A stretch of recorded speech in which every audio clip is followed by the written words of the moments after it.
Damn, braids out this morning. What's good?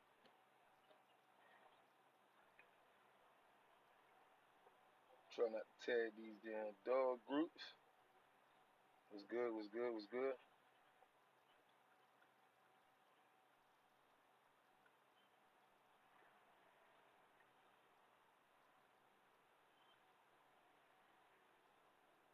What's good? What's good? Good morning. Good morning. Good morning.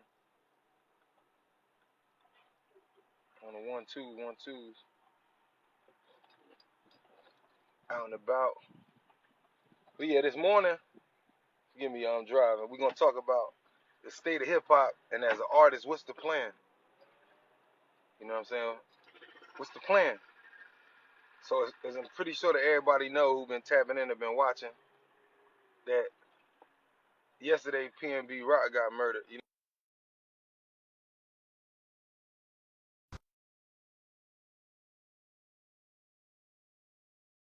in the hip hop on a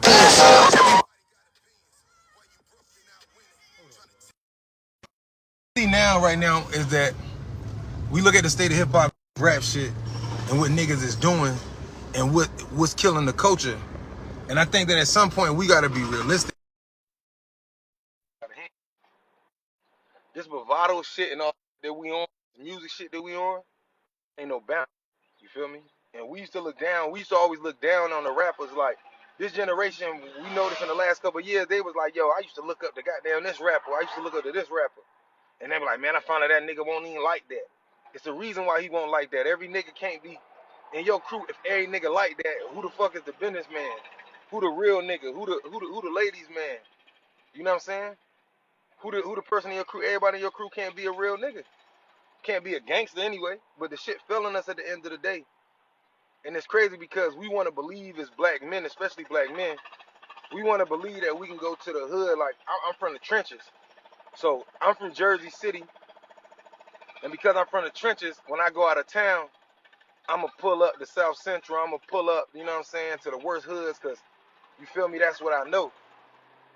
And psychologically, it makes sense sometimes because you feel like you want to be around people like that you grew up around. But even in your own environment, that shit dangerous. So I think it's a stupid ass choice. So that's why I was saying like the state of hip hop right now is like, come on, brother. So it's our fault, cause we bought into this shit, and then we be buying this shit, and we be supporting this shit. And we support the craziest shit so hard, rather unconsciously. And some of the shit unconscious, like we be bumping that King Von and all that shit go hard. But we don't realize what that shit doing to our culture and our community. So when the young niggas and the older niggas who should be old enough to know not to imitate that shit, get up out here and move around, you know, ain't nobody exception to this shit. We done seen young niggas get aired out. We done seen 30-year-old niggas get aired out. We done seen 40-year-old niggas get aired out. We done seen all that shit. But my point of the matter is niggas still gonna run around here doing that gang shit, but that's the culture. And the problem with the culture at the end of the day, like some shit ain't for music. If you a street nigga, you know what I'm saying? Then you shouldn't be rapping about the shit you doing in real life. Not like to the T. You know what I'm saying? A lot of niggas, if you rapping like, yo, I'm 36 years old, I'm rapping, my nigga. I'm rapping about the life that I lived at one time, my nigga. I'm not rapping about the life that I'm still living right now.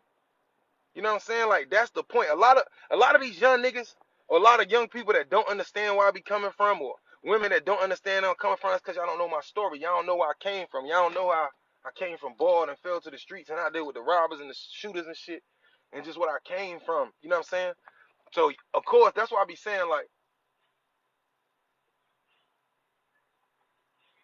oh, I thought that was my music coming out the crib. My fault, y'all. But we don't realize the problem in this shit, and the state of hip hop and everything that we be on and the shit that we be doing is real stupid. Like niggas deaths and murders be they fault and shit. Like for example, a lot of time people used to make jokes and shit like, bro, we don't see you on the scene. That's why. Once people, when I be going out in public, for example, I be out and I be chilling. I do pop up at events, but I promise myself at the last event, it's just certain shit that I'm not gonna do. Because if I pull up in the building, and it's all love because I got my guys, but like a lot of my street niggas is really still in the street. And a lot of these venues, I be pulling up with like rappers, you feel me, and a couple street niggas. And the truth of the matter is these venues and these places really, they cool, but they ain't really the safest places in the world. It ain't impossible to get your ass shot or get jumped or get set up being in these places. So we gotta be smarter about where we spend our time. When we rap niggas, we ain't regular niggas, so we can't keep living in that same regular space that we choose to live in. But it's our fault, cause we run around this bitch and we run through these cities. My fault. We run through these cities and niggas think we untouchable and think that gang, like at the end of the day, niggas getting rocked. I don't give a fuck if you part of the most gangster gang in the world. Niggas getting they shit rocked.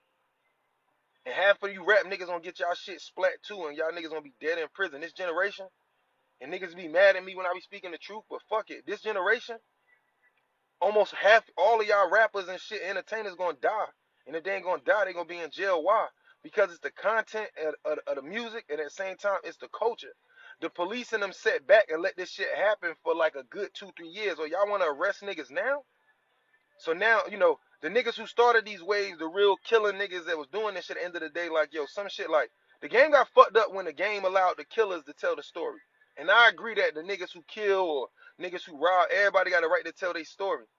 But when the game got obsessed with this shit, like, we keep getting obsessed with shit. And now that when we be dealing with hip hop, we be in.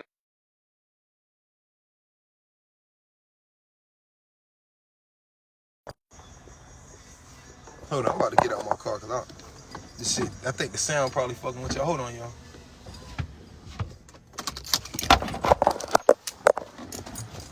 So, I hate when niggas call me on live. If I'm on live, don't call my phone. I hate that shit. But yeah, so I wanted y'all to let me know if y'all can hear me, because I know on my car, my mic be acting crazy sometimes. But on some real shit, the state of hip hop is fucked up. It says death is the source of the movie industry and created the culture though. Death it's a part of like all of the shit. Like even in basketball, we seen Kobe, the way Kobe went out, that shit is all crazy. I think that we gotta pay attention, but part of this shit for us is self-inflicted because it's black men, we some stupid ass niggas, and I'm gonna say it just like that. Like for example, y'all from the hood, this is what I mean, like it's a difference between niggas who real street niggas who grew up with street niggas who know how to move, and niggas who don't know how to move.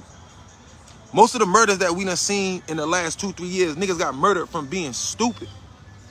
You know what I'm saying? Like, PNB Rock is big enough to where people know his name, respectfully. And I'm not calling him stupid, I'm saying the circumstance behind it.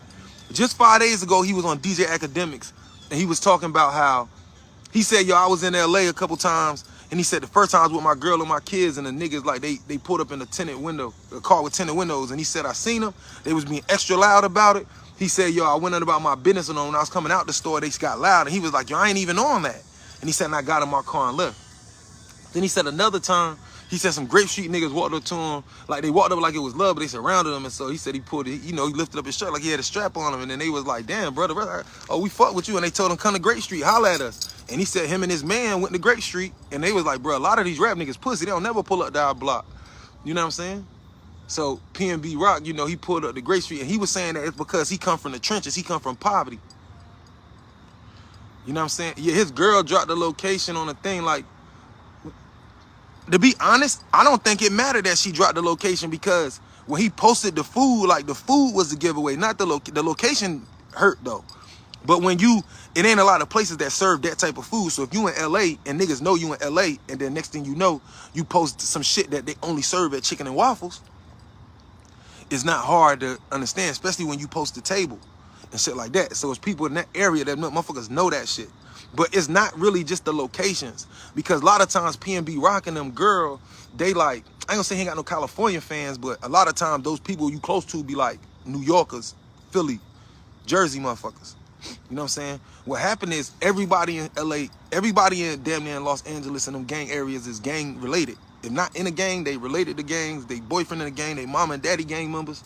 So when they went to that store, you know what I'm saying? And earlier that day, he was all over with that AP on and all that shit. When he went inside that restaurant, somebody in that restaurant could have dropped that location. An employee, somebody that's sitting in there. That's how most niggas get hit.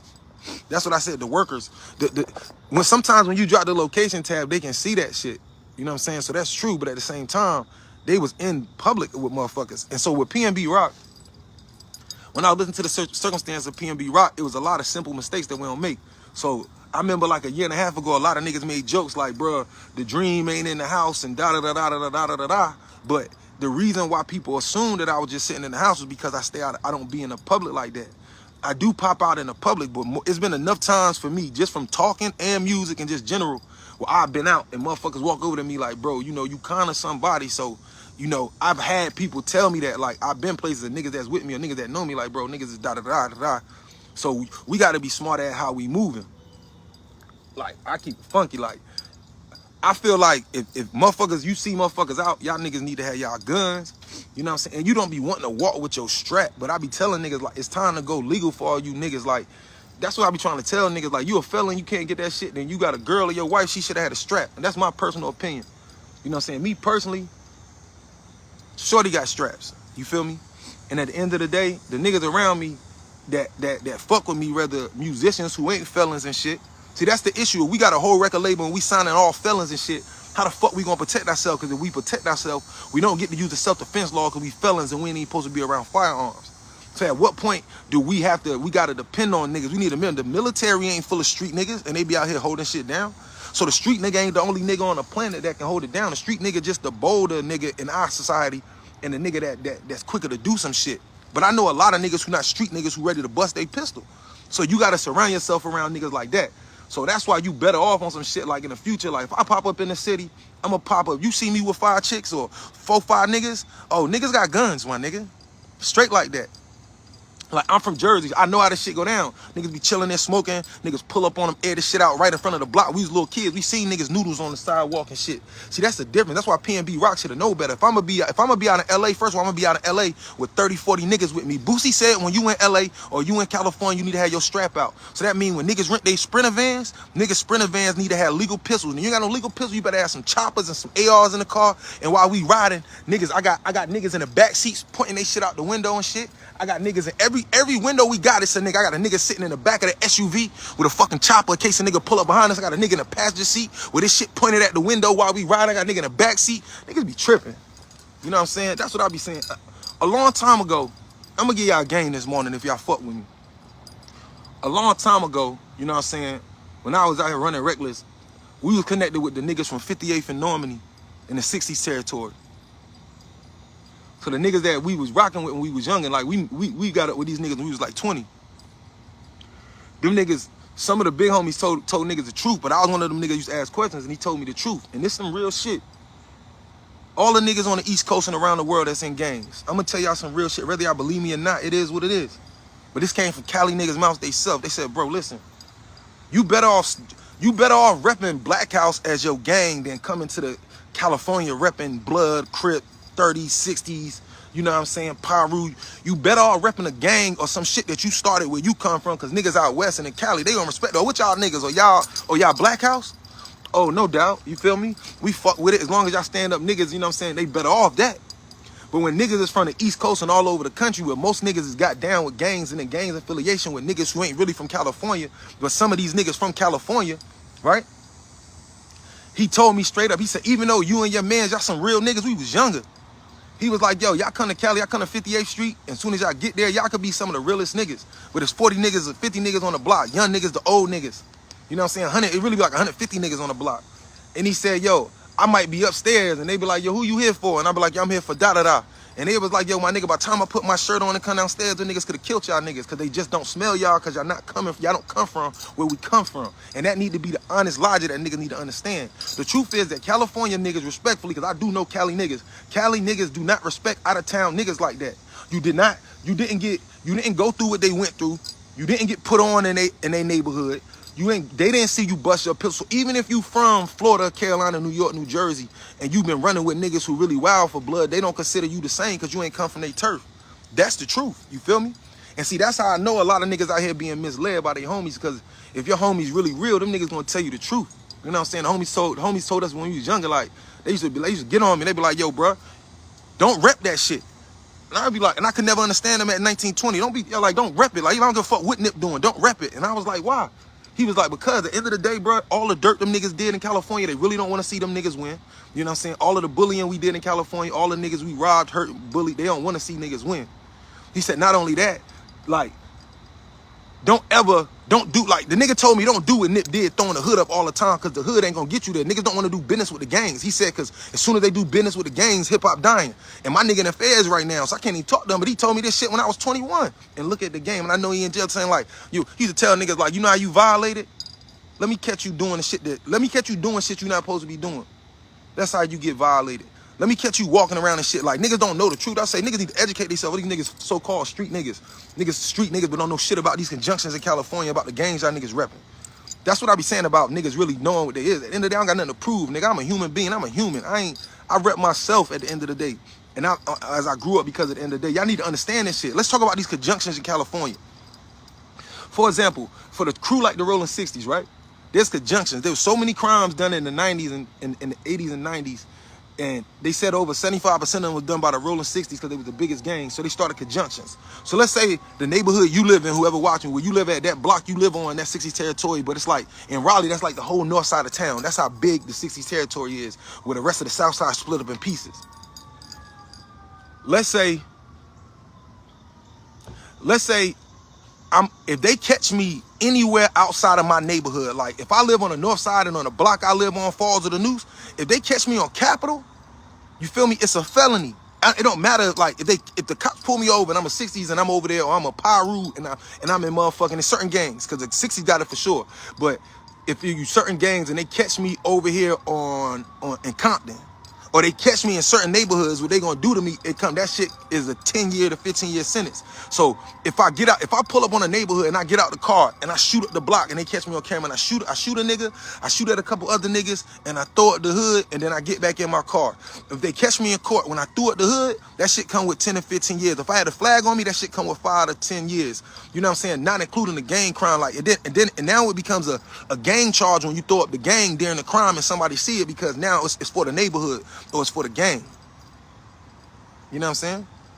The injunctions. That's what I'm saying. The gang, these joints are designed to they wanted to keep them in a certain area because they were so violent. You feel me? I used to meet niggas. I met a nigga from LA for real who's rolling with my little cousin out here. Nigga named Bumpton. I think he doing like life right now in like North Carolina. From Cali, his name Bumpton, little short nigga. When we was young, I met the nigga and he told me straight when he met me, he was like, yo, bro, no disrespect, but niggas don't fuck with niggas, niggas where we come from, because niggas reckless. They be running from the cops, kick your grandmama house in, door open, and jump over their head while she on a breathing machine and don't care if they kick in her face. That's how reckless the 60s is in California. The way that we think of the Bloods on the East Coast and how dominant and how aggressive they are, that's what the Crips are to the West Coast. But we need to be clear with ourselves and understand that a lot of niggas big homie ain't educating y'all on that shit. The truth is, they ain't never gonna respect y'all niggas. But instead, every time when we go to California and we doing shit, what happens? When we go out there, we gotta be extra on alert. We need to tap in. We need da-da-da. But when they come, this is what I be saying about the gangsters. What happened?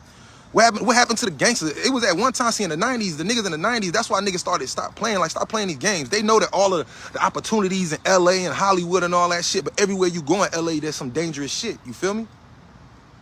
So what happened? What happened to the point where we come from quicker? Like, this shit don't stop until like places like niggas from New York niggas gotta stop fighting and come together and stop allowing niggas from California to come to their cities without no stain. Like if you from New York and they done killed 2-3 New York niggas, then when niggas in Cali go to New York, y'all gotta put that pressure on the same way. That's why we talking niggas playing against you. Y'all niggas going after rappers. The rap nigga on average ain't that nigga. That's why he rapping. He wanted a way out. If a nigga rapping 9 times out of 10, he not the nigga that's out there committing the crimes. And even with King Von, he was trying to do something different. But once you start doing something different, now you a target, because when you was walking around on that demon time and on that time when niggas was scared of you, when you start changing and trying to live positive, now you a victim. So that's why niggas say stay dangerous. You got to stay dangerous only if you gonna stay in them environments you at, but you got to always keep that dangerous mindset. But most of the rap niggas that got caught ain't had no burners on them. And that's the biggest story of ever. Niggas ain't got no guns. You know what I'm saying? This some real shit, like, and that's the one thing I be trying to tell y'all. So niggas go after rappers for a couple reasons. For one, let's talk about why it's a waste of time going after rap niggas. Well, rap niggas be NBA Youngboy, all these niggas around with big wires of money, so that's one. But for the record, so everybody who watch, in case you about to rob somebody, understand, don't rob nobody for no fucking diamond chains. Nigga pay $200,000 for a diamond chain, but the diamonds don't have no value. Diamonds really aren't worth anything. But in our society, it's a status for love and wealth. So when you buy a chain for $250,000, $450,000, as soon as you buy it and walk out the door, that chain only worth about whatever it's worth in gold, white gold, platinum, silver, whatever the fuck it is. So even if you got a $2 million chain, when you go to cash out at any jeweler or anybody that'll buy it 9 times out of 10, they're not gonna pay you for the diamonds and shit. They're only gonna pay you for the gold or the weight of the shit. You know what I mean? So you better off taking the diamonds out that shit and then selling the charms. I mean the chain or whatever. And then in the streets, even though these shit's costing, they gonna give you what 20, 30 bands for AP that costs 250,000. But in reality, them watches ain't really worth shit. It's only worth that much because rap niggas dumb enough to pay for them. We don't see nobody else. I never see rich like white boys really walking around with APs on and shit like that. When I see a rich white boy, I can tell he rich because when you pull up to his house, you can see he got money, or you might can tell by the car he drive, but his car gonna be like a big ass truck sitting on some goddamn 38s. But the car not gonna be painted all crazy most of the time. He might have some shit. He might have some matte paint or some shit. Like they show their money differences. Another thing, we don't never see black businessmen, especially successful black men, we don't owe nobody shit. That's why I be telling niggas, I don't give a fuck about what nobody think. I don't owe niggas nothing. I'm 36, nigga. The goal is to be successful in this shit and to get away. At the end of the day, what's the point of going back to certain areas in poverty at the end of the day? Because you want to know as you kept it real. You can't keep it real, nigga. Can't you see what's happening when you keep it real? Every nigga that kept it real got their shit splat. You know what I'm saying? It was a mistake. If you going, look, put it like this. My only thing, not knocking PNB Rock, if I'm going to go out, when I go out, that's why niggas that see me, you see me go out, bro, I probably gonna have no jewelry on me. I ain't no idiot. So we gotta be smart. I pull up to events, I might got a chain on. You know what I'm saying? But I'm not coming out with all this shit. I'm not gonna go to LA. If I'm gonna be out with my girl and shit, first of all, like, my point of the matter is that if Shorty had a strap and she was just with the shits, because I think they said like just one nigga walked in, and soon, because niggas gonna walk up on you and they gonna put niggas ain't thinking about your girl most of the time. So they walk right up on you and be like, give it to me. You feel me? But if your chick got, if your girl or whoever you with got straps and shit, y'all can change the situation. The biggest underestimation is the power of a woman, my nigga. You better off rolling with a group of women, because women not gonna play with you, especially if they love you like sisters, cousins, brother. Them motherfuckers gonna protect you, because girls don't give a fuck about nothing. Women don't give a fuck about nothing. But if you gonna be out and about, I just don't understand why a nigga would be walking through LA or certain areas and shit. You ain't from there. You know what I'm saying? And it's cool, like he said in the interview, like, yo, I ain't that, but I ain't pussy. That shit don't mean nothing, nigga. Listen, I'm gonna give y'all game this morning. Y'all know the cemetery full of a lot of niggas who ain't pussy. And they still got grave sites and they still got burial sites for niggas who ain't scared. At the end of the day, it's a lot of niggas who ain't scared, but them niggas ain't here no more and they can't do nothing for niggas. So at the end of the day, being brave is like, Monster Cody said it the best, yo. And I know some niggas be like, how the fuck is bro Monster Cody? Because Monster Cody was a revolutionary later in life. Monster Cody said, yo, bravery is really another form of ignorance. You feel me? Bravery is another form of ignorance. Like, just because I'm willing to go inside a crib with 10 niggas in it and like push my way through and shoot the room up to take what I want out of 10 niggas, just me, it's wild. If I pass the mission, yeah, I'm a motherfucking that nigga. But at the end of the day, if I don't make it, I'm just a nigga they gonna talk about. And that's what I want y'all to understand. Niggas don't really know what they be about. And then a lot of niggas be out here running and banging shit and ain't never really met the homies out west, or ain't never really got plugged in to learn the real ways. But at the end of the day, I want you to remember at the end of the day, the same way in hip-hop, how niggas in the 90s and 80s, everybody was trying to be like New York rappers, and New York niggas was laughing at them, but now everybody in the South, the rappers, and the South is buzzing, and everybody want to be like the South. Well, the niggas in the South want to be like the gangs in LA. In the North, niggas want to be now, and everybody want to be like the gangs in LA. LA is a small-ass place. Well, compared to the United States, it's a small place. Everybody imitating that shit, and look at what we getting out of it. So that's why a lot of times I'm going to lie about hip-hop, but all of these situations, I never say Nipsey that morning, bro. No Bodyguard with J-Rock, which is J-Rock really a blood, for niggas who don't know. He a part of Bounty Hunters and shit. Just like Killer Twan and them. Because All Money In was emerging stuff like the 60s and the Bounty Hunters. And then he got up that morning, but just by not making a couple protocols, like, you know what I'm saying? This is my thing, my nigga. If you gonna catch me, respectfully, you gonna catch me, but you gonna catch me 9 times out of 10 in my comfort zone. So if you gonna come and catch me, you gonna catch me in the area where I'm around everything that I got. You know what I'm saying? Stop going everywhere. Stop popping out. Every event not fucking safe. You know what I'm saying? Everywhere not good. So that's the reason why, like, we gotta be real and real. At the end of the day, you pop up in a venue, and if, let's say, they don't got, like, you might see a security guard or something in there, but it ain't no, like, 3-4 niggas in a room of 400 niggas, you in the wrong place. Because if you can't protect yourself, it's a problem. You know what I'm saying? These are the mistakes we making when we get these clubs and niggas be booking us and shit. We need to send somebody there. Like, if a nigga gonna pay you bands, you shouldn't be doing a show anyway for a certain thing, especially at a certain level. You need to send a couple of civilians there if you can to check out the club and the building and what it look like. Google the shit, Google Maps. Look at the building. Look at how it go down. It's like we gotta change the game in hip hop as rap niggas. Like, I'm telling y'all now, in the future, if I can't bring my pistol, I ain't going to the state. I don't give a fuck about your money. So New York never see Black House because they don't allow guns. New Jersey, in a certain level, would never see me in my hometown. If I can't carry no pistols and my niggas can't carry no guns with them, I'm not coming. You feel me? California, fuck California. Like, this is how, not like fuck California. What I mean is that as us as people, we gotta have that mindset. If they gonna shoot us as rappers when we go into California, they ain't going to California. Then fuck it. Your people ain't never gonna get to see me in person, and they never gonna see me because you wanna rob me and you wanna do shit to me because you wanna prove to me that y'all niggas is more gangster at the end of the day. Fuck y'all niggas. That's any state. Any state I can't bring my pistol, I ain't coming to. You feel me? Any state that don't allow the civilians to have guns, New York, New Jersey, California, these places that don't allow you to have guns, I'm not going. But then at the end of the day, we businessmen, we millionaires. As a millionaire, what the fuck I give a fuck about my neighborhood? My neighborhood niggas broke, niggas in poverty. Why the fuck would I care about my neighborhood? Niggas in my neighborhood should be trying to be like me, not me trying to be still bound by the niggas in my neighborhood.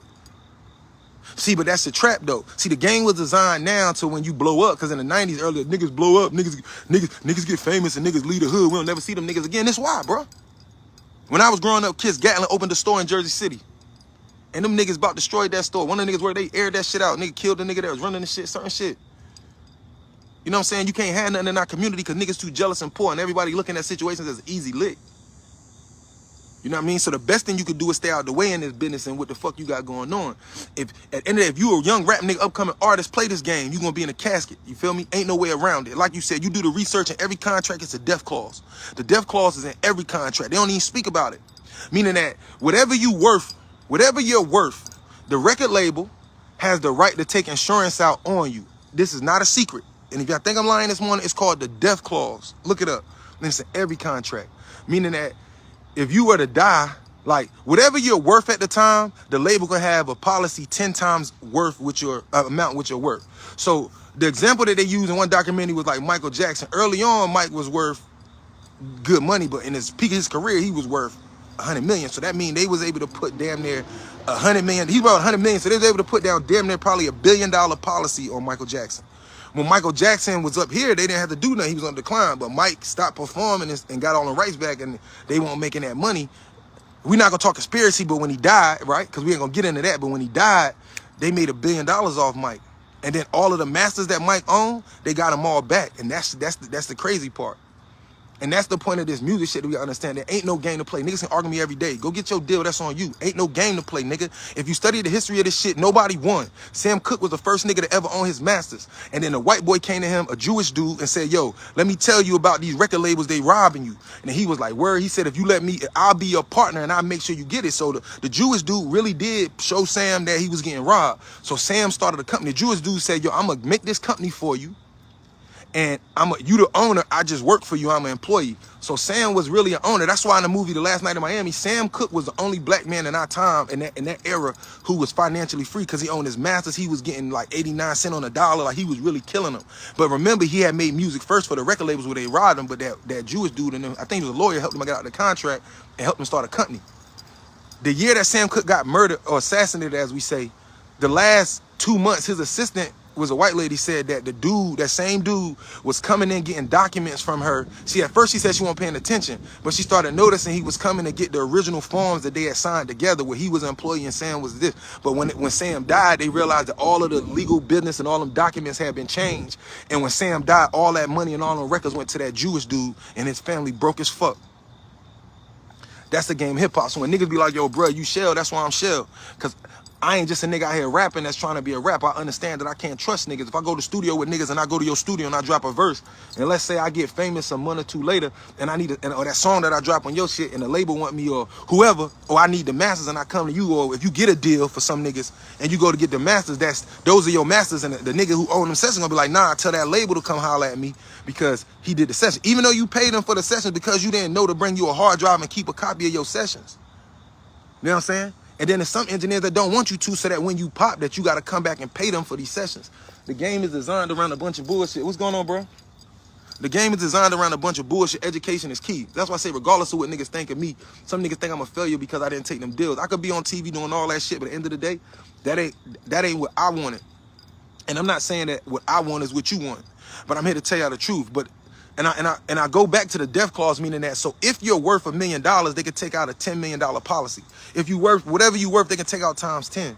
So when you die, they cash out times 10 or whatever you was worth. Now, the sick part about hip hop and this rap shit is like, yo, they're not the only problems, yo. Because the label can do it, your wife can do it, your mama could do it. You feel me? So it's rappers out here who, like, not just the label getting money, but they mama got an insurance policy on their son worth 10 times what they got. You know what I'm saying? It's people around you, your mama, your wife. It's like, and not just blaming women, but there's a hierarchy. Your daddy, they can all have insurance policies over you. And a lot of times in certain policies, like the record label don't have to tell you about it because in the clause, the artist does not have to be aware about it. You know what I'm saying? Because it's to protect their investment. I'm investing $4-5 million into you, something you happen to you. What, am I supposed to just take the loss that I took for you? So that's the death clause. And that's in all contracts. Since the beginning of music, bro, since the beginning of like this music industry that we know today came around, like I think the first boy they killed was a white boy because he didn't want to stay in this group. And his mama couldn't find him and they killed him outside of his house. And then they had like a bottle of gasoline in the car. This going back like early 1900s. There was a bottle of gasoline in the car. They tried to make it seem like he killed himself, but when the autopsy came back, he wasn't sniffing the shit. You know what I'm saying? It's a lot of deep shit in the business. That's why I say on a deeper level, not even going deep, let's think about it. Let's say all y'all record label owners, right? I'm gonna show you how easy it is. And y'all get up every morning and y'all see me, you be like, you know what, I think Willie Walker talented. He got a good brain. I'm about to invest this $1 million I got into him. I got a couple million. I'm gonna invest $1 million into him. So let's say we do a project and I'm the artist that y'all work with. We go 50-50 or whatever. We do whatever. You put most of the money up. I'm young. I don't know no better. So we doing like a 70-30 or 80-20 split. You get 80 because you putting the money out in 20. But after like 2-3 years, I blow up. Or 3 years, I blow up. I get good pride. I'm making big money. But I'm realizing, looking back, like, damn, I'm really getting pennies. So we signed for, like, me and you did our business so legally on paper for 2-3 years. 2-3 years come up, they be like, yo, bro, so what you trying to do? You trying to renegotiate for another 2-3 albums? And I'll be like, nah, I'm gonna stay independent. You know what I'm saying? The record label, the street niggas, right? The fucking gangsters, the Jews, all these motherfuckers who invested on you, they offended now because now it's like, oh, so we invested all these millions in you to blow you up, and now you just gonna walk away and keep this bag to yourself? Nobody eat off of you? All right, and niggas knew to get rocked. Just like they were saying PNB Rock had just declined to re-sign with Atlantic Records. And I want to remind y'all that Tupac was with Atlantic where he died. Even though, well, early on, like, I know he went to Death Row, but it was still a branch off Atlantic if you do your homework. Nipsey was on Atlantic when he died. You know what I'm saying? Triple X was on Atlantic and shit. Like, a lot of these guys was on Atlantic, and if they weren't on Atlantic, they got off Atlantic and went to Empire, and within that year, they died. And I'm not just saying just Atlantic, but it's a lot of record labels that's doing a lot of funny and foul shit. So that's why niggas be thinking I'm funny. And I hate that niggas think I'm funny in business, but at the end of the day, it's a lot of shit. We got to be like businessmen. Right now, you know what I'm saying? You got to work and put your blood, sweat, and tears in to get your rep up. So, it ain't a lot of Willie Walker verses running around. It might be 2,000 rappers in Raleigh, but 98% ain't got a verse from me. If they do, it's from years ago. Because I understand work. I don't want to got to do all this hard work, and then when I get somewhere, everybody start dropping shit they got with me. But when it was time to push and to do all this other shit, nobody was there to try to do the pushes. You know what I'm saying? The niggas who are around for them pushes are the people that you keep. You know what I mean? But that's just not for me. That's for everybody. So you got to understand the business of this shit. At the end of the day, what's good for me ain't what's best for you. So if I made the album, I'm the rapper, the producer made the beats, right? And the engineer, the nigga that mix and master, they're not the same person. We all got our own interests. The beat makers want their paper. You feel me? The engineers want their paper, and the rap nigga want his paper. When they find a rap nigga first by himself, he gonna sell everybody else out because he want that bag. He not thinking about the fucking beat makers or the engineer. He think about himself. You know what I'm saying? When that record deal come back and you go to these beat makers, a lot of time, let me explain something that PNB Rock said on that interview that the public need to know. Points and producers, because nobody ever explained it. And PNB Rock and them explained it the best, him and DJ Academics. Look, the average artist is getting anywhere from 7 to 15%, but they'll say 15 to 18% today. But the truth is, it's about 7 cents a CD to 15 cents on the upper end. That's equivalent to 7 cents or 18 cents. So that's like saying 18 cents on a dollar. 18% of a dollar is 18 pennies, right? Or 15% of 70%. So let's say I work with Dr. Dre. Let's say it's 10 songs on my album and I work with Dr. Dre and I get 3 beats from Dr. Dre, but Dr. Dre, I got 18 points. That's my percentages I got that's mine. So he said that all of the traveling, all of the record, all that shit come out my 18%, not out the big chunk. The only person that's getting taxed, and I only got 18%, is coming out of me. Now, if I work with a producer, let's say I work with Dr. Dre and Dr. Dre do 3 records for me, but each track he do, Dre say he want 2.5 points, right? So that's 2, 4, 6, 7.5. So just them 3 songs, Dre just took 7.5% of my 18. So now I got 10.5 left. Let's say the other producers, if I don't pay them, they say they want a point or a half a point. So by the end of the album, depending on who you is, you fuck around the album drop, you got 2 points left.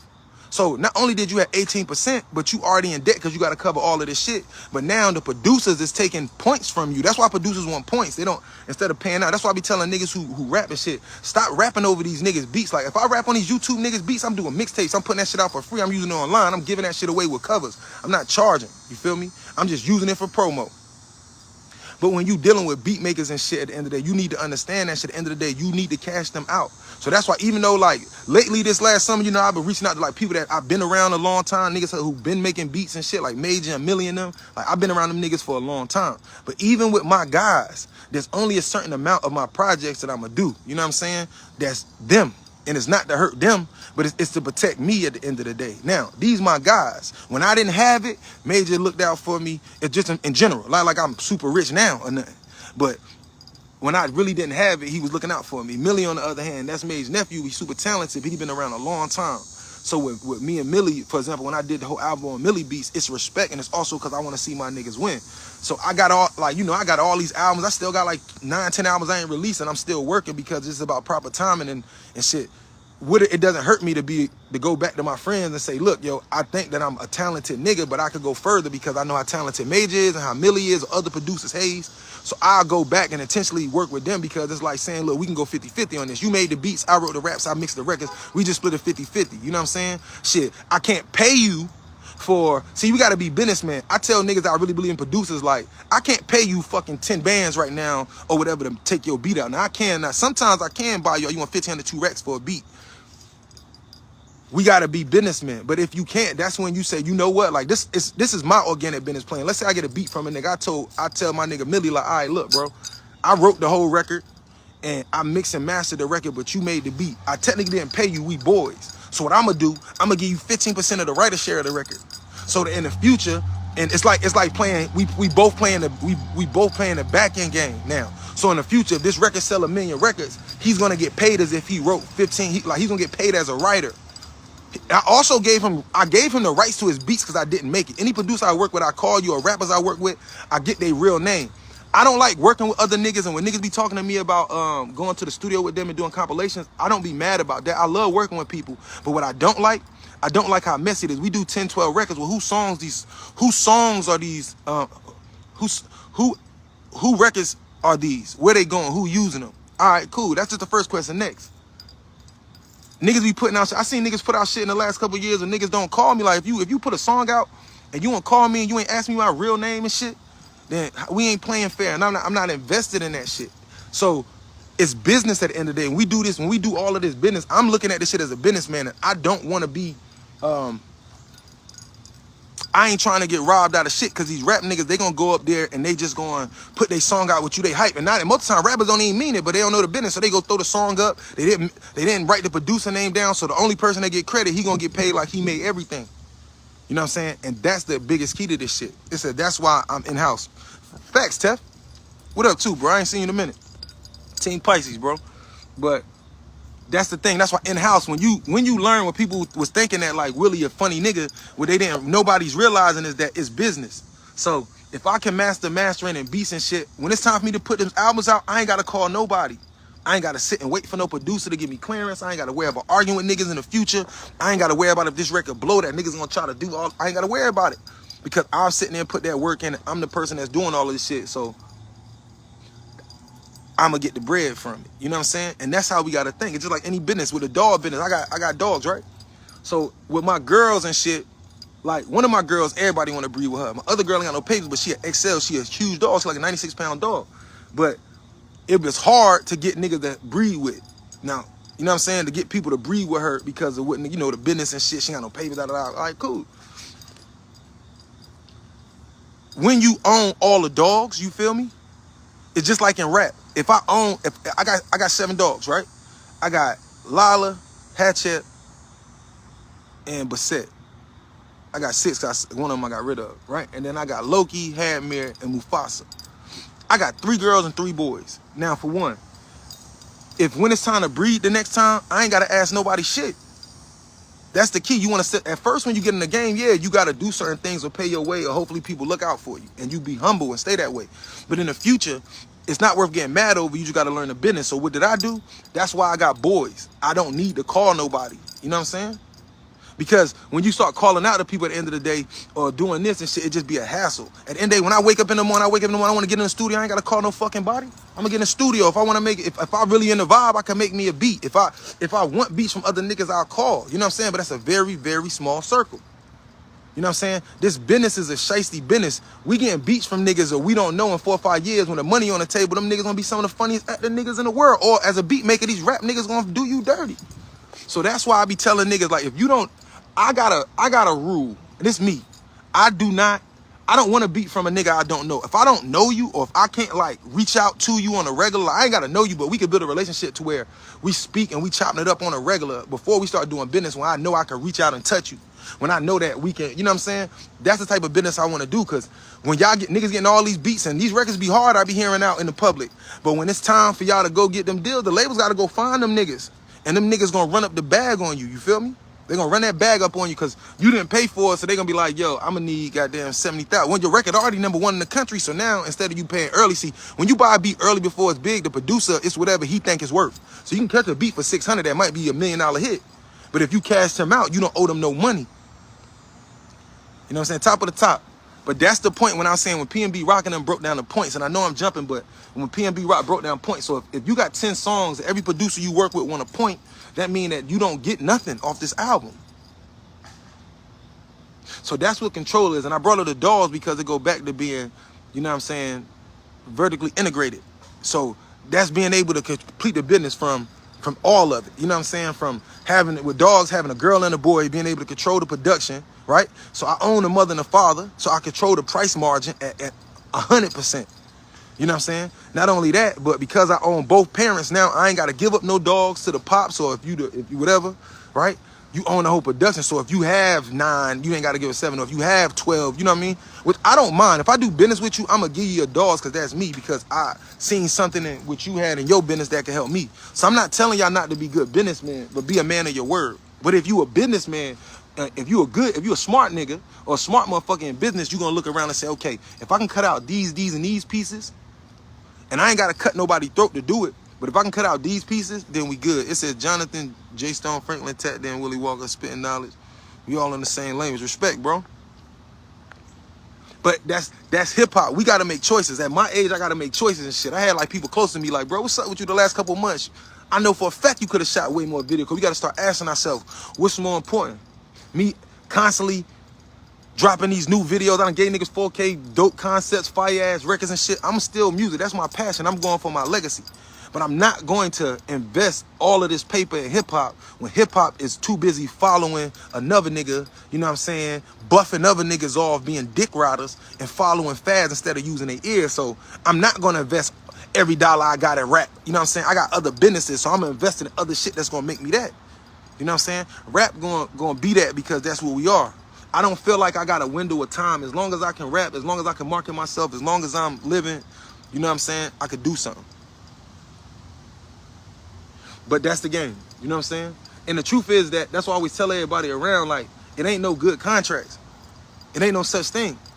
Because every nigga that you know that had a legendary contract, he did.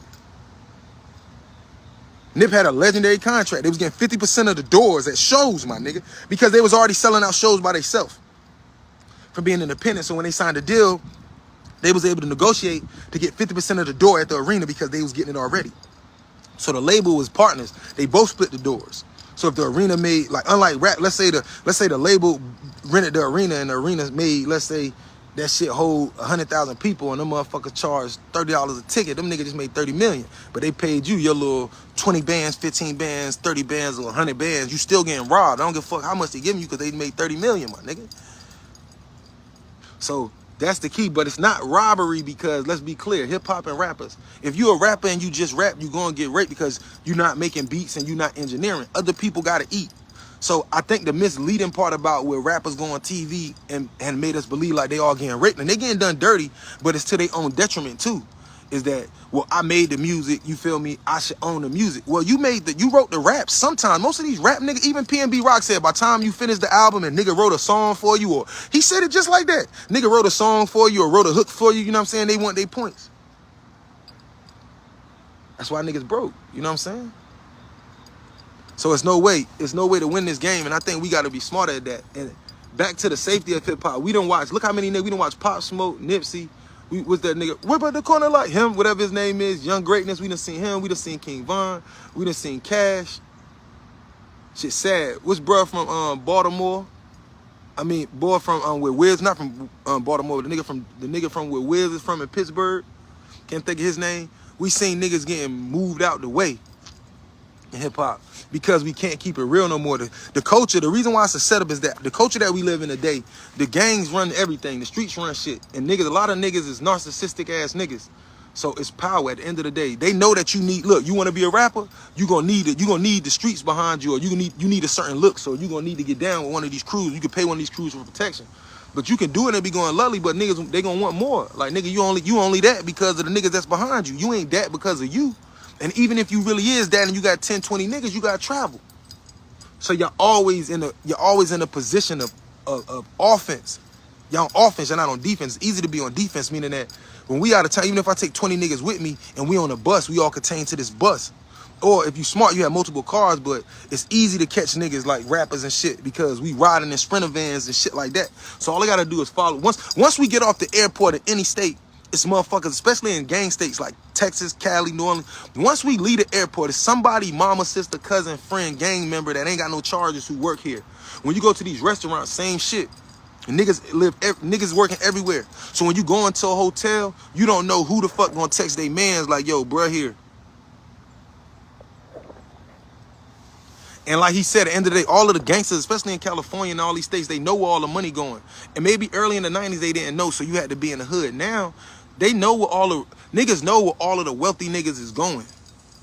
So all they do is once they learn it, they you know, street niggas be having money too. So they'll just rent a room that same day you do. You know what I'm saying?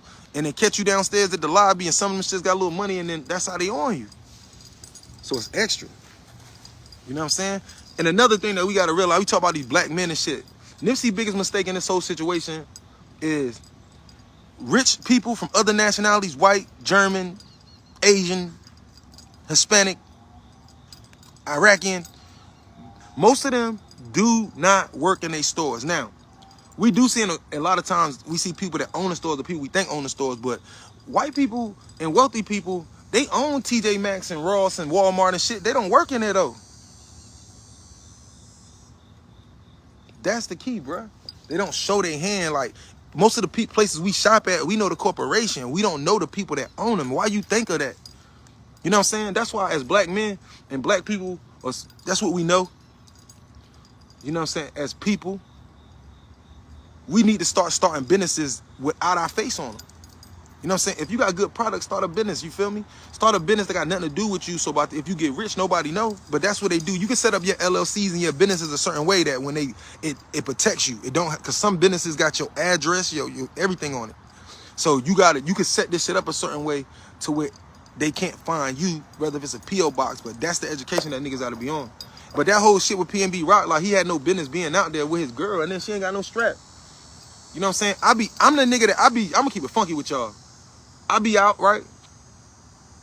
And when I be riding, like, I be reminding my wife, like, you got your strap on you? You know what I'm saying? And the reason why I tell her, like, at the end of the day, you don't want this shit to come down to that my life gonna depend on you. Because some nigga think I got something, or some nigga want to make a point, and he run up on me, and you know what I'm saying? And that's the realest shit in the world. So that's why I say at the end of the day, like, this shit gotta change, this shit gotta stop. And I'm not interested. I be feeling disgusted. I woke up this morning, I wanted to throw up. Nigga, I spent 20 years of my life trying to be the best rapper in the world. Like, you niggas don't know how much I sacrificed being talked about like dogs and all the shit I've been through to go through this shit. So that's why when I be arguing with niggas online about music, I be so passionate, because half of you niggas ain't never even been through what I've been through for this shit. Not even about the streets, but just what I've been through. Been talked about like a dog from trying to be rap. About from trying to be rappers, or you a rapper and they girls or they families talk shit to them and niggas give up. You know what I'm saying? I'm one of them niggas that I ain't give up. It was never my woman, but I ain't never give up regardless of who it was. I kept fighting and I kept doing what the fuck I wanted to do. But I got talked about like a dog because they couldn't see why I was doing that. Or they didn't understand, like, why is it worth it? You know what I'm saying? I seen everybody else ball, but I'm sacrificing. But I sacrifice now while everybody else balling, so that when they down, I'm balling. You know what I'm saying? Or trying to. So it's just intelligence. And that's why I went live this morning, because I think a lot of this shit is avoidable on some real business shit. You know what I mean? So I think everybody need to look at the logic of why, like, you know, not being funny when niggas say, bruh, where you been at? We ain't seen you on the scene, because I understand the importance of not being seen. I'ma pop out, but I'm not popping out so much that niggas know my movements and know how I'm moving and know what I'm on. You know what I'm saying? Niggas be envious just about me rapping. So why the fuck wouldn't I think that niggas would be envious about other shit? You know what I'm saying? So that's how we gotta think, and that's how we gotta look at this business, and that's how we gotta look at this shit. Hip hop, the most dangerous job in the world, because it's the niggas who getting the deals, these ain't educated niggas on average, and these ain't niggas who know much. You know what I'm saying? Street niggas getting caught too. Niggas say he shouldn't have been in the hood. Well, the truth is Pop Smoke was in a wealthy neighborhood. So do it really matter? But at least Pop wasn't walking around where he was. They had to come to him. See, that's when the Addy matter. When you in like a rich area and she dropped the location, then that's when it mattered. But when you in the public, it don't matter. Your location don't really matter because you in public. Hip hop is the streets. Hip hop has always been the side of the streets. But the point, this one documentary it was showing, I think I was showing you a part of that morning, that it all started from like, the music industry started from like the bootleggers, the niggas selling liquor, the street niggas, the niggas with the money that can't clean their money. Because if you get you a rap nigga and he blow up and he get bigger, the easiest way for you, and the documentary tell you, the easiest way to clean your street money is on tour. You can clean mad money on tour.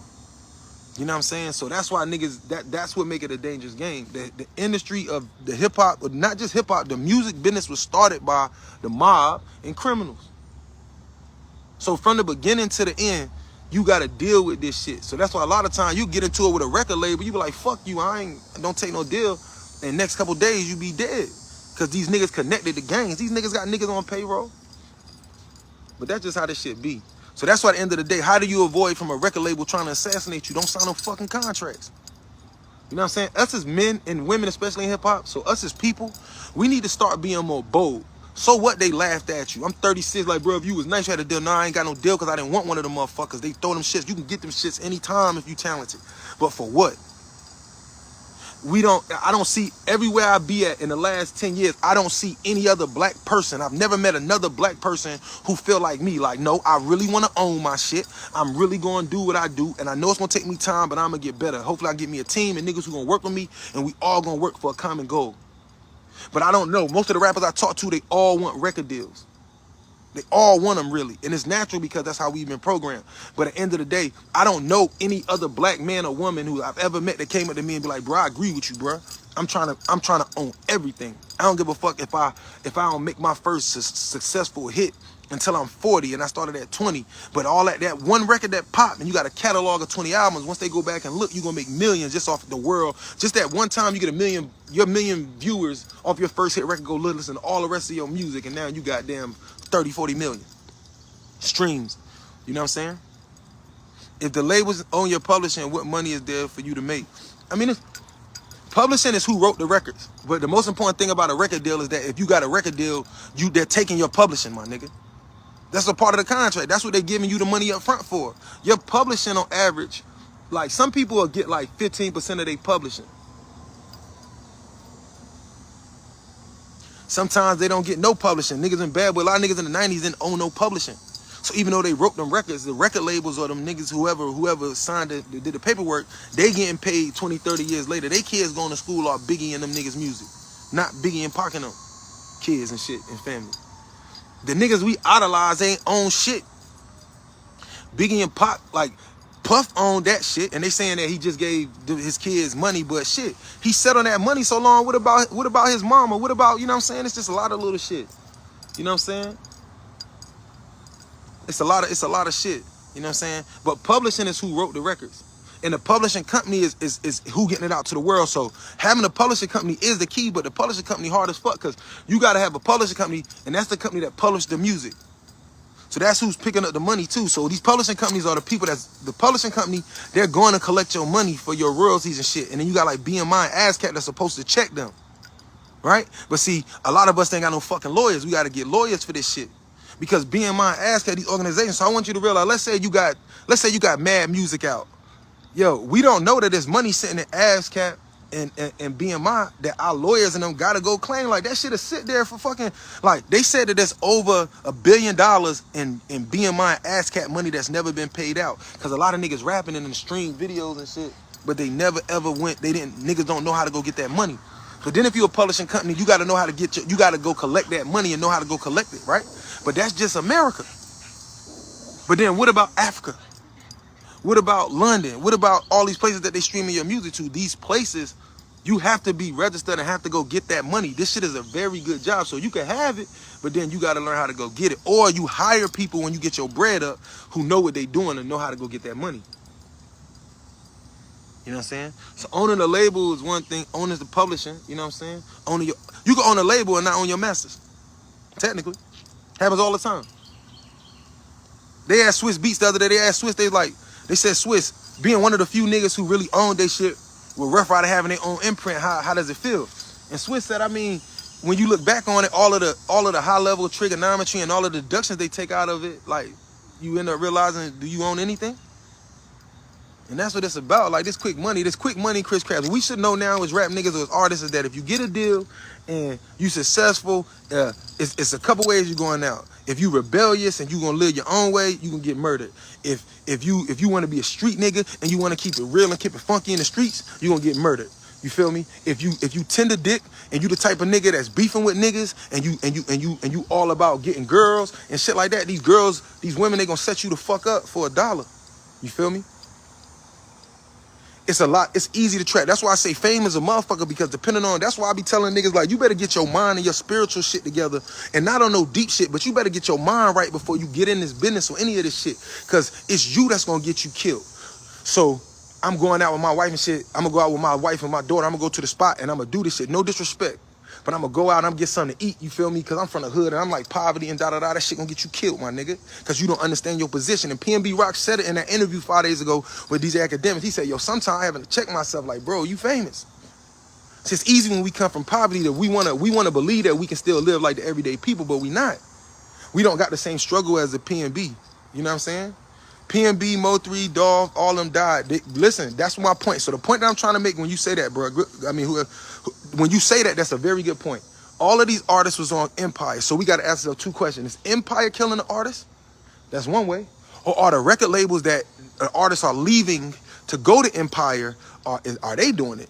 Or is it just these rappers making bad choices? We got to ask ourselves, meaning that Empire getting these artists, but giving them their masters or getting 50%, 50-50 with them and helping them get their bag up instead of the label giving them small percentages. So it could be the record label just mad saying, fuck these niggas. I ain't about to goddamn, you feel me? And then offing these niggas because you ain't getting bread with me. Or it could be Empire when I locked you in with this shit. But at the end of the day, our paperwork might say something in the death clause that if you die, you know what I'm saying, I get to keep certain shit.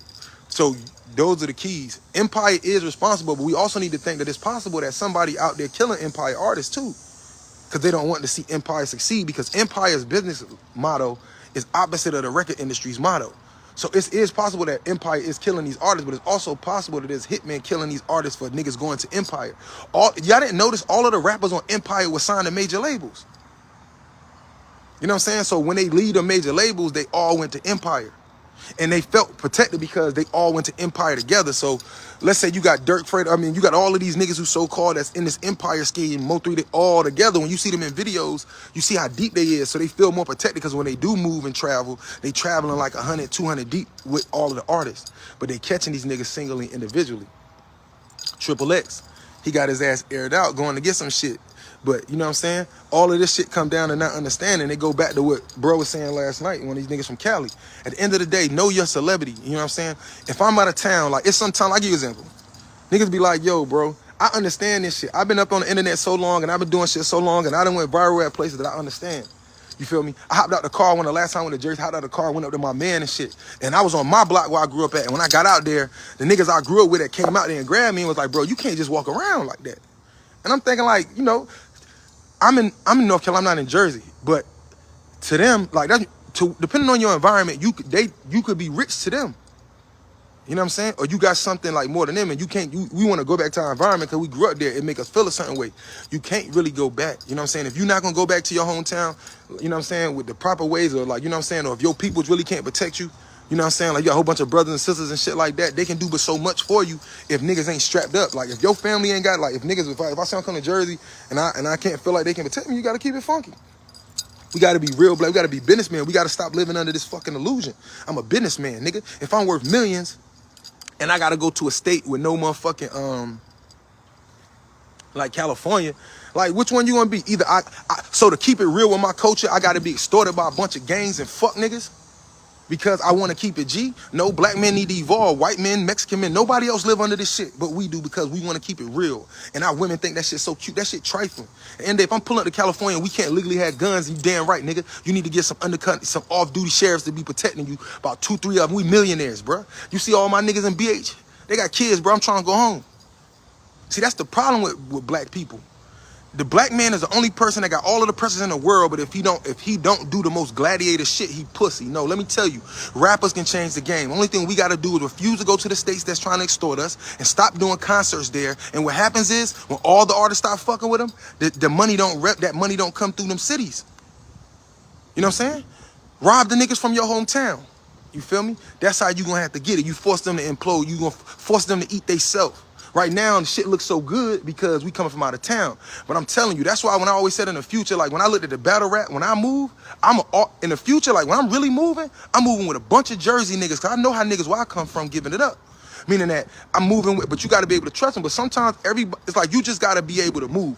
So I know, for example, that if I'm a move, I know where I grew up at. I'm gonna go get the niggas that, I'm gonna go get a couple wild niggas.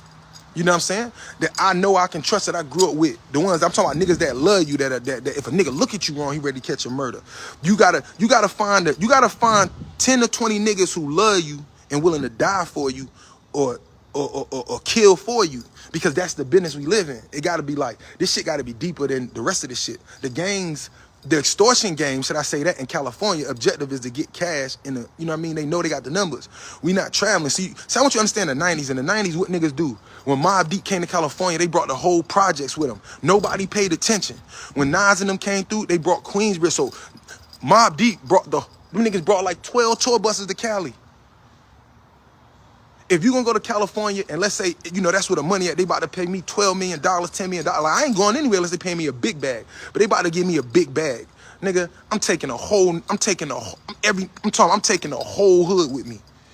You know what I'm saying? I'm talking about, yeah, some niggas gonna get in trouble, some niggas gonna do some wild shit, but I bet you when I'm moving and you see like 700 of us, we not outnumbered. See, in Cali, there's 100 to 200-300 of them on every block, so they know that they got the numbers on us. But what do? When them niggas come to our towns, we too busy being like, yeah, it's all love. This some real shit. When they come around, we all love because we want to, you know what I'm saying? We figure that we getting love. That shit got to stop. Niggas got to even that playing field up in this music shit. You know what I'm saying? This should have stopped when they start losing their loved ones, when they come to Jersey, New York, Carolina, when they losing the shit. See, that's why my man made a point that the nigga from Cali got shot and murdered this summer. Them nigga, you know what I'm saying? And I'm not trying to condone violence. I'm saying at the end of the day, this is the shit of hip hop. At the end of the day, nah, I don't want to do no business with you. Y'all understand how we feel as black men? I don't know you, nigga. When I was struggling and I was fucked up and I was investing my money, whoever was, you weren't there. So why the fuck I gotta come give you some shit that I ain't even giving my mama or my daddy? Fuck I look like. And all the niggas who real niggas who ain't trying to pay, like regardless of what we think about Condo Rondo, he don't want to pay, that just make him a stand-up nigga. And then, you feel me? The nigga PNB Rock, he didn't check in. Nobody, like, you know, it's relationships. So niggas in Cali got a good point about this, that they say, when we come to New York and New Jersey, we not just walking around bold, we tap in with the niggas from y'all streets. And the reason why they do that is because that's their politics. See, in California, it's a lot more organized and a lot more controlled by certain people. On the East Coast, it's not the same. But that's the type of shit that we on the end of the day. That's why I be telling niggas be like, yo, bro, you da da da. Like, niggas see me, but you don't see me at home like that. You feel me? I know where I come from. I know that Jersey City, like when I was growing, that shit crazy. But I know for a fact they killing. Listen, Jersey City killing young niggas who ain't even rappers. Like they just executing rappers. Like where I come from, niggas dying like every day. So if they kill a random nigga, young nigga standing on a corner, what the fuck you think they gonna do to me? So if I know I ain't gonna come to Jersey City with 50 niggas with me with choppers in the car, which I gotta risk my freedom, then I'm just gonna stay the fuck out of Jersey.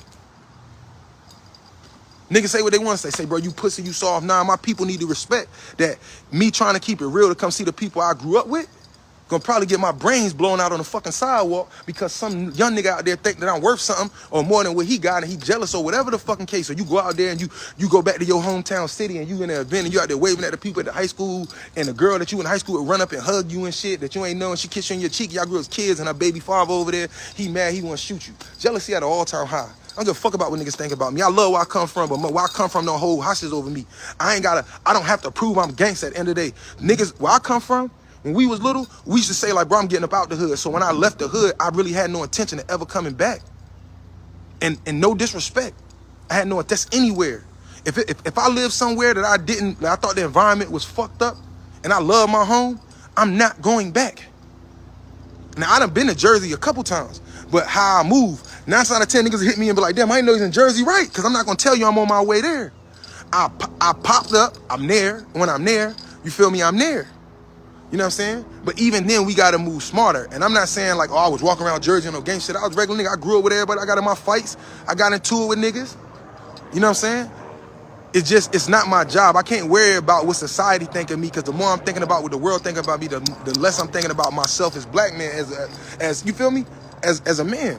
Only black man has to be a gangster and gotta be a father and gotta be a killer and gotta be a super thug and gotta be a gorilla. You feel me? And he gotta be a genius and he gotta be sensitive. Like, you feel me? No other culture think like that. You know what I mean? But that's me. That's what I said I'm gonna do. I don't give a fuck about none of that shit. Like I said, if the state don't allow guns, I ain't going. And if I'm a book the show, I'm gonna give me enough time for whoever with me to go get their permits in that fucking state. Before we go, we send them niggas up there. Before we go, they get their permits. And at the end of the day, that's how we gonna have to move. But we gotta move in a different way. They can't protect us, yo. You know what I'm saying? In small, my nigga, nobody know your woman or get you a fucking pay something. This is why I don't understand why they was out of town by themselves in the first place. I think he live out there or something now. See, niggas be leave. That's the setup.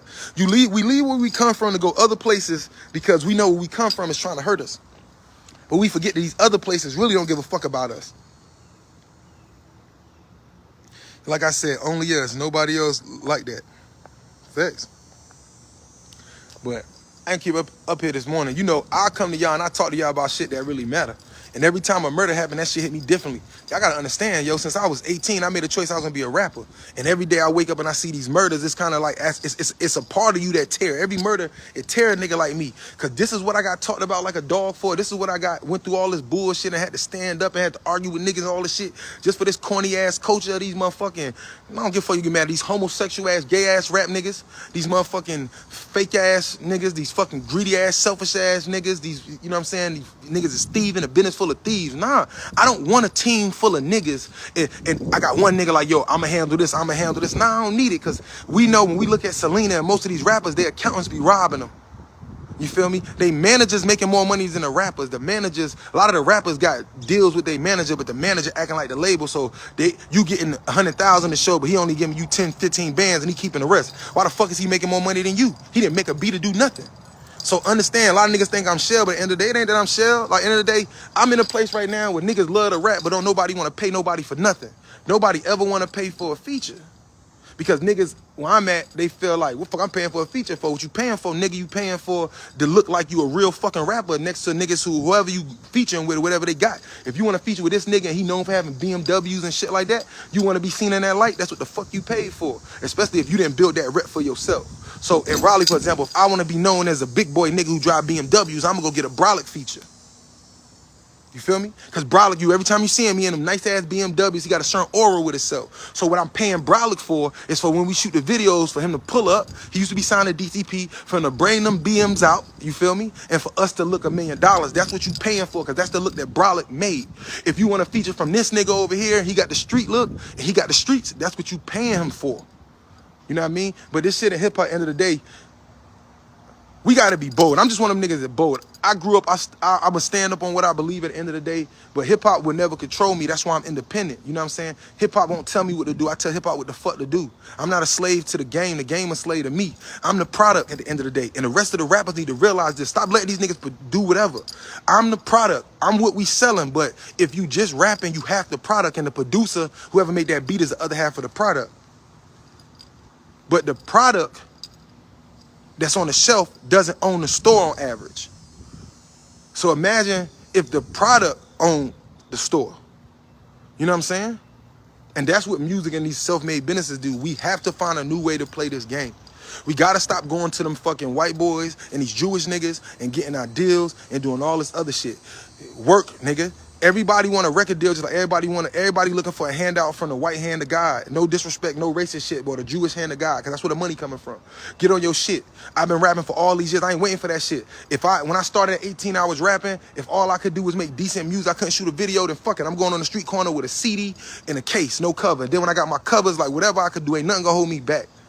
You know what I'm saying? A lot of us, we gonna sit back and we gonna wait, and that's cool, but that shit is gonna hurt us because time is going on.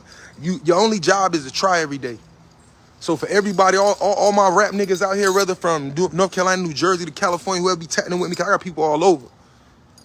I personally don't mean no disrespect, but I'm a man, so I ain't really into apologizing about no shit, but at the end of the day, I'ma speak my mind.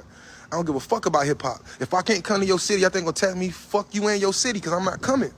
Right? NBA Youngboy should have showed y'all. This nigga said, NBA Youngboy, that nigga ain't traveled nowhere for 3 years and he was still making money off YouTube and shit. NBA Youngboy said, why the fuck would I travel? Why do I even gotta travel? I can sit at home and fucking make money. That's the way. Black men, learn how to get the fuck out the way. Yo, I grew up out here. I know mad people, but you do not see me everywhere. You hardly ever see me out. I pop at an event, you see me, but you don't see me everywhere because I understand even me. I've been out here so long, even from a street aspect to the rap aspect to what I'm doing and talking and shit. At the end of the day, people got feelings, bro. People all the time like that don't like what I be saying. I be talking spirituality, knowledge and shit, and I meet people all the time that be in their feelings, men and women. I'm approachable, but at the same time, I'm not no idiot. You know what I'm saying? So that's why when people say, bro, you don't be on the scene, you shouldn't be on the scene. If you somebody and you know who you are, why the fuck would I be at every show, every open mic? If a nigga want me, he can come get me. And most of these shits are not secure like that. You feel me? My security, me. You know what I'm saying? Like, niggas gotta pull up. Like, I'm the type of nigga to pull up. I gotta pull up to the venue with four burners in the car and shit. I gotta pull up to the venue with guns and straps everywhere. All my niggas got guns and shit. When we leave a venue, we gotta move a certain way. Like, that's just how the shit is because you never know what the fuck going on. But if you feel like you gotta move like that, what you got to in hip hop, we gotta change the game, bro. This shit ain't no knock to no gangs and shit. At the end of the day, yo, I said, listen, the streets don't run my business. The streets ain't, the gang ain't writing my raps. The streets not in here doing that shit for me. Them niggas they not here, they not negotiating my contract. They not here when I was starving. They not feeding my family or the kids. So that's some real shit. So that's the difference. If you in some street shit on the East Coast, it's different than if you on the West Coast. The politics are completely different. And it don't make you no less, but at the end of the day, I think we need to learn that. What we need to learn is that niggas failed in our generation because we should have started our own cliques like how the niggas in the 90s did. Where, you know, when niggas was claiming they hoods and they blocks, Walnut Terrace, you feel me, State Street and all that shit. You know what I'm saying? Saylock Court and all that shit. That's when those was the safe havens. Because at least we would be represented by the people that love us and not by other motherfuckers that we trying to follow a fad and do. And I hate to say it like that. Because in North Carolina, a lot of us, we was the first generation of that shit. It was us and the last generation who really was doing this shit that our influence and how we was moving is the reason why Raleigh the way it is today. Because of what was influenced in the last 20 years. And from our children and the kids and our little brother and them seeing that shit now, they carrying it, but every generation gonna do it worse. And Cali, it was the third generation that was really tearing shit up. And the third and fourth, the second where the war started, the third went crazy, the fourth was bananas, the fifth generation is now, I believe, with Nipsey and them. That's why they in they love, peace, truth, and justice phase. So that's why Nip was trying to bring peace. They was in a fifth generation. We in our second generation. The only thing that's coming in the next 10 years is we got to go through our second generation phase with all the wars and the beefs, right? Then we got to go through our fucking psychotic phase, which is 3 and 4 before we can even get to the next level. So that's what I think we got to understand. And then we done put this shit above our family. So that's why I be out the way. And I get in there, like, for example, I was at Hill the Hood last time, and I never forget about this shit. I was at Hill the Hood last time. People walk up to me and shit. It's all love. You know what I'm saying? I ain't that type of nigga. Like, I ain't even saying like I'm all big and shit, but I be up here. You know what I'm saying? I've been up here for years, so people know my face. It's people that know who I am when I'm walking down the street that I don't know who they are. That's the dangers about this internet. You know what I'm saying? But my mind would blink a little bit. But I'm just saying, like, it shouldn't be this hard, yo. This is what niggas risk their whole time for, to come back and go through this shit. Like, fuck out of here, man. BA.